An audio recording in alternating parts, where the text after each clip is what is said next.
তো জল চারিদিকে, তাই জন্য ও আবার একটু অ্যাক্সিডেন্ট করে গেল বড্ড, বাইক নিয়ে স্লিপ করে ওর নাকি, ওই জন্য খুব ভয় করে আমার, বুঝলে, বেরোলে।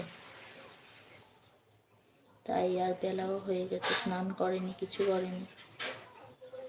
তাই ফোন করে জানবো কোথায় আছে না আছে। দাদা সব খায় না।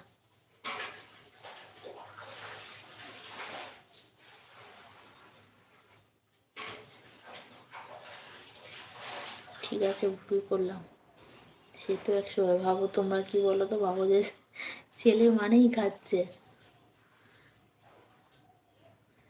কিন্তু সবাই তো সমান না, না। তার জন্য কান ধরছি না, না, কান ধরতে হবে না, বুঝেছো, কান ধরার দরকার নেই, কান ধরতে হবে না।